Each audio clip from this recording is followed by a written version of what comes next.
Nous sommes toujours à Marrakech, qui accueille donc du 9 au 15 octobre les assemblées annuelles du Fonds monétaire international et de la Banque mondiale. Nous avons changé de décor et c'est un réel honneur pour moi que de la recevoir en interview pour la deuxième fois, 3 ans après notre première rencontre. Elle est un peu l'une des organisatrices, elle dirige l'une des deux institutions de ces assemblées annuelles. Il s'agit du Fonds monétaire international. C'est sa directrice générale que j'ai l'honneur de recevoir, Kristalina Georgieva. Bonjour et merci encore une fois de répondre à notre invitation et à nos questions. Merci à vous. C'est un grand plaisir d'être ici à Marrakech avec vous. Merci, tout le plaisir est pour moi. Bien, je vais vous poser les questions en anglais. Les dernières assemblées annuelles tenues sur le continent africain remontent à environ 50 ans. En 1973, elles se sont déroulées à Nairobi. Est-ce une pure coïncidence qu'elles aient lieu aujourd'hui, 50 ans plus tard? Surtout que vous avez mentionné dans votre discours d'introduction à Abidjan il y a quelques jours, et je vous cite, « Une économie mondiale prospère du XXIe siècle nécessite une Afrique prospère. » Que pouvez-vous nous dire à ce sujet et sur la symbolique de la tenue des assemblées annuelles ici à Marrakech, au Maroc, en Afrique? Morocco, Africa. It is truly a moment that requires us to be here. Why? Well, first, because Morocco... C'est vraiment un moment qui nécessite notre présence ici. Pourquoi? Tout d'abord parce que le Maroc vient de faire preuve de deux qualités très importantes pour un monde confronté à des chocs de plus en plus fréquents. La résilience et la solidarité. La solidarité de son peuple. Et maintenant, nous pouvons montrer notre solidarité envers le Maroc en étant ici.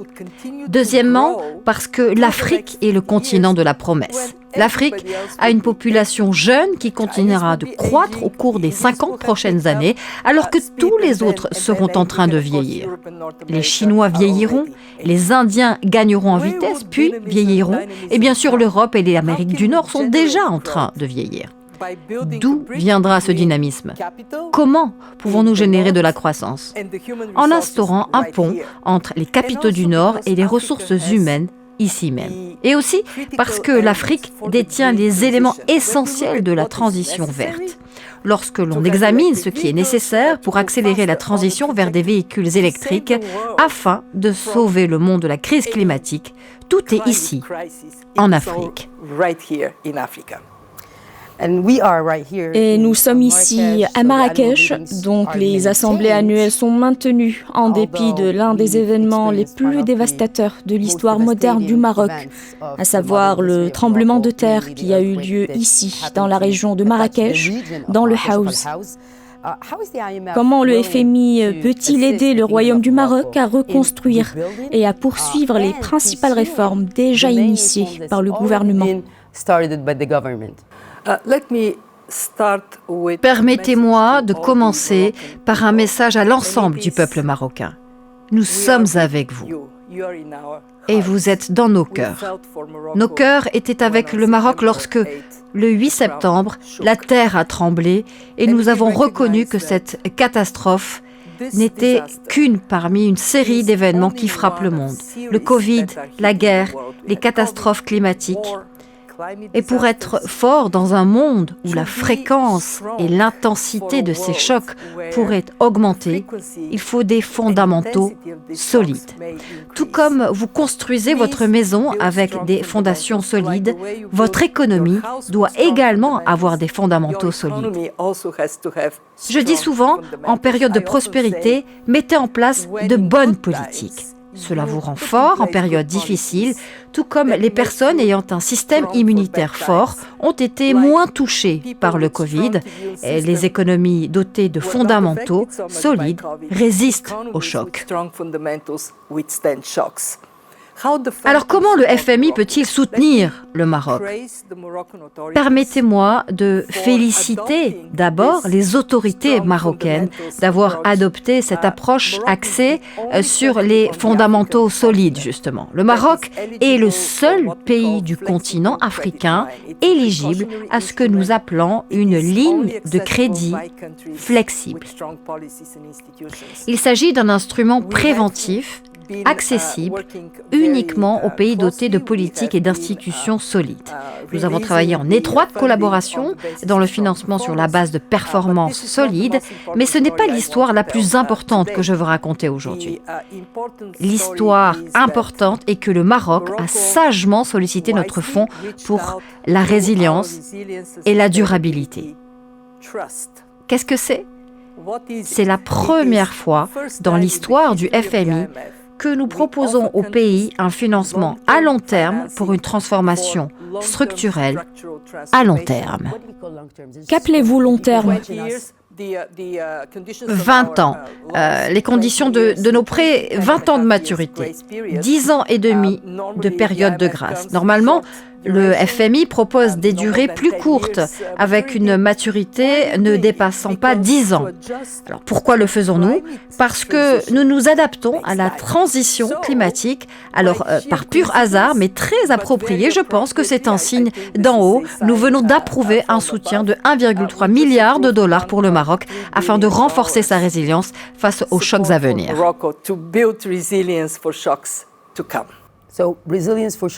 Donc la résilience aux chocs à venir inclut-elle ce genre de chocs tels que les catastrophes ou seulement le changement climatique? De plus, étant donné qu'il existe des préoccupations concernant le niveau de la dette du Royaume du Maroc, tout comme d'autres pays sur le continent, puisque nous parlons de l'Afrique, quelle est la position du FMI concernant le niveau de dette du Maroc, compte tenu de tous les chocs qui ont été gérés? C'est pourquoi il est si avantageux que le Maroc soit éligible à la ligne de crédit flexible. Ce n'est que lorsque vous en avez besoin que vous pouvez l'utiliser. C'est comme un tampon qui n'ajoute pas à la dette, à moins que vous ayez besoin de puiser dans les ressources. Ce que je dirais, c'est que la dette du Maroc est durable. Le Maroc gère de manière responsable ses obligations de dette et le Maroc a raison de rechercher un financement à long terme. Car bien sûr, vous avez une échéance à long terme. Vous obtenez l'argent, vous l'investissez dans les activités qui stimulent la croissance et ensuite, vous avez plus de revenus et vous pouvez rembourser cela sans problème. En théorie? Eh bien, vous savez, une partie de la théorie se concrétise dans la pratique, tandis que certaines théories restent théoriques. Est-ce le cas pour le Maroc? Le Maroc met définitivement en pratique ce que nous prêchons. Je peux dire que ce que je vois ici, c'est une discipline remarquable, une économie diversifiée, une attention particulière accordée aux jeunes et surtout aux femmes qui sont mises en avant. Sa Majesté, le gouvernement, tous disent que nous avons des ressources inexploitées parmi nos femmes intelligentes et énergiques. Mettons-les au travail. En fait, aujourd'hui, j'étais avec un groupe de jeunes filles âgées entre 13 et 16 ans. Elles font partie de cette vague visant non seulement à éduquer les filles, mais aussi à leur donner la confiance nécessaire pour devenir des leaders. Je pense donc que le Maroc est un excellent exemple pour réfléchir à ce qui génère de la croissance. L'investissement, bien sûr, mais surtout l'investissement dans les individus, dans l'infrastructure, dans la connectivité numérique, quelque chose qui s'est considérablement amélioré ces dernières années ici au Maroc. Et aussi l'ouverture vers l'extérieur, le commerce est ce qui offre davantage d'opportunités, il faut le dire, et je constate que cela est un important vecteur du développement économique ici.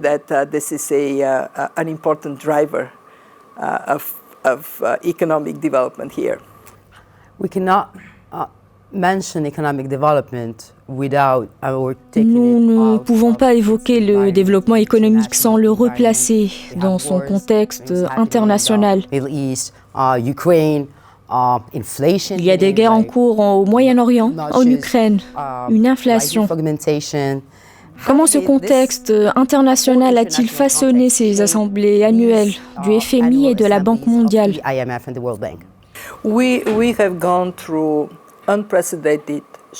Nous avons traversé des chocs sans précédent au cours des dernières années. Des événements inimaginables. D'abord, le Covid a paralysé l'économie mondiale. Puis est venue la guerre que la Russie a déclenchée en Ukraine et qui se poursuit encore. Ces deux événements ont interrompu les chaînes d'approvisionnement et ont fait grimper dramatiquement l'inflation. Où en sommes-nous aujourd'hui ? Il y a des preuves que la lutte contre l'inflation commence à porter ses fruits. L'inflation est en baisse, mais cette lutte n'est pas encore entièrement gagnée. Grâce au taux d'intérêt élevé, pensez-vous que c'est la fin de la période de bas taux d'intérêt ? I think that the world is going into normalcy. Well, if you think rationally, when you put money into savings, je pense que le monde évolue vers la normalité. Cependant, si l'on pense de manière rationnelle, lorsque l'on place de l'argent en épargne et qu'il est prêté à quelqu'un, on s'attend à ce qu'il génère des revenus à partager. Ainsi, les taux d'intérêt négatifs étaient une politique monétaire non conventionnelle. Nous nous dirigeons désormais vers une politique monétaire conventionnelle. Mais bien sûr, lorsque les taux d'intérêt augmentent, ils finissent par avoir un impact, car l'objectif de les augmenter est en fait qu'ils aient un impact et qu'ils ralentissent l'économie pendant un certain temps. Maintenant, ce qui nous préoccupe, c'est que la croissance mondiale a ralenti au cours des dernières années. Nous prévoyons pour les 5 prochaines années une croissance mondiale moyenne de seulement 3%.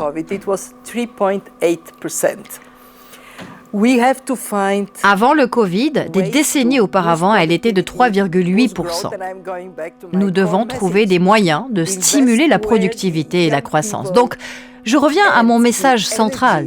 Investissez là où se trouvent les jeunes et l'énergie, afin que nous puissions voir un renversement de cette histoire de croissance. Enfin, je tiens à adresser un message à tous. Il est en réalité remarquable que malgré ces chocs incroyables, l'économie mondiale ait fait preuve de résilience. Cela nous dit quelque chose sur la valeur de toutes ces politiques mises en place pour maîtriser les déficits. Examiner soigneusement l'équilibre entre l'ambition et les ressources. Carefully.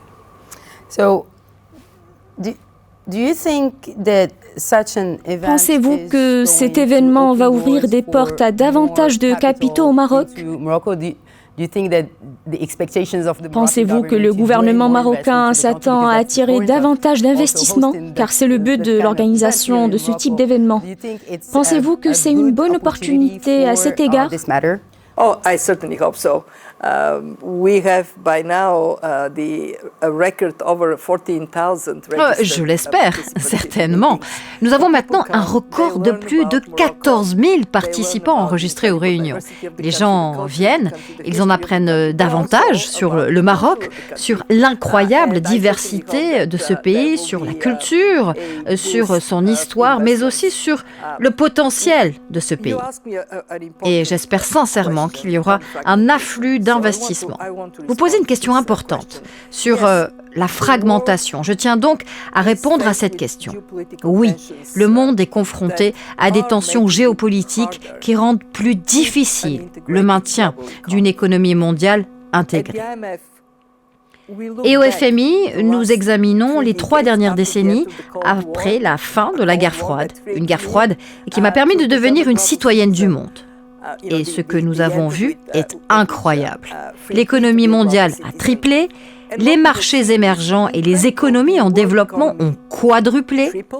Les pays riches en ont également bénéficié. Ils ont doublé et 1,3 milliard de personnes ont ainsi été sorties de la pauvreté grâce à une économie mondiale intégrée. Mais tout le monde n'a pas bénéficié de cela. Il y a eu des gagnants et il y a eu ces communautés où les emplois ont disparu et qui étaient des perdants. Sans faire attention, Lorsque nous disons « Oh, en moyenne, c'est génial », cela me rappelle mon professeur de statistique qui disait toujours que si vous mettez votre tête dans le réfrigérateur, puis vous vous asseyez dans le four, votre température est en moyenne, mais vous êtes morte. Si vous ne prêtez pas attention aux inégalités, alors nous risquons que les gens soient contre une économie mondiale intégrée. Au FMI, nous faisons beaucoup pour démontrer sa valeur, les risques et les coûts si nous désintégrons. Rien que la désintégration du commerce peut nous coûter entre 0,2% et 7% du PIB. Oui, nous devons reconnaître la sécurité de l'approvisionnement, mais restons proches de 0,2% et pas de 7%.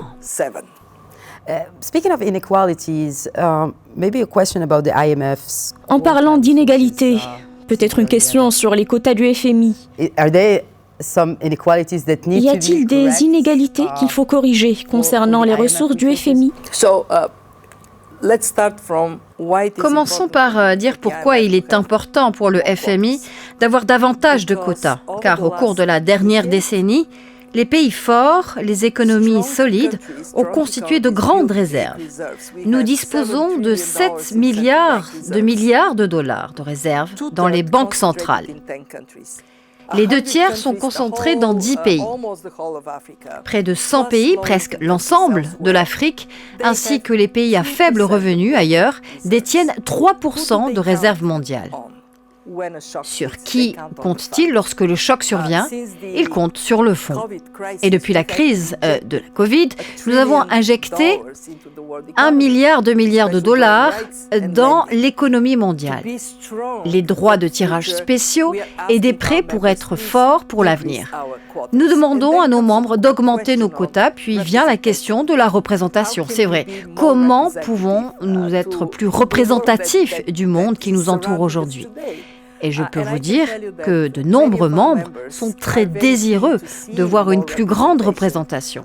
Ils sont très désireux de voir l'Afrique mieux représentée au sein de notre Conseil et de nos organes de décision.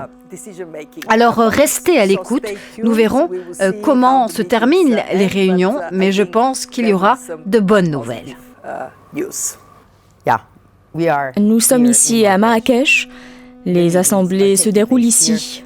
Notre dernier mot, votre dernier message, Madame Georgieva, pour les participants et pour les Marocains qui nous regardent et qui sont également impatients de savoir ce qui va se passer au cours de ces journées.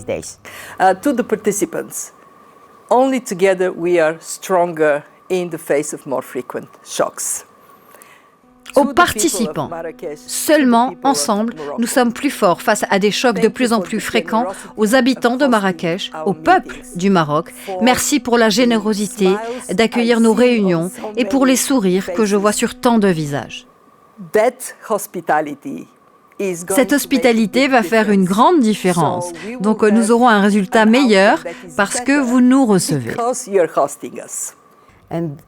Merci, c'est toujours un plaisir de discuter de choses très importantes avec vous, parfois même de choses très effrayantes. Mais vous avez le talent de les aborder avec positivité, avec optimisme et un beau sourire. Merci beaucoup, Madame Georgieva. C'était un honneur et un plaisir. Merci de nous avoir suivis. Voilà, c'était le premier épisode que nous consacrons, de questions d'actu que nous consacrons aux assemblées annuelles du FMI et de la Banque mondiale qui se passent ici à Marrakech. Restez sur Médien TV, notre couverture se poursuit. Très bonne suite des programmes.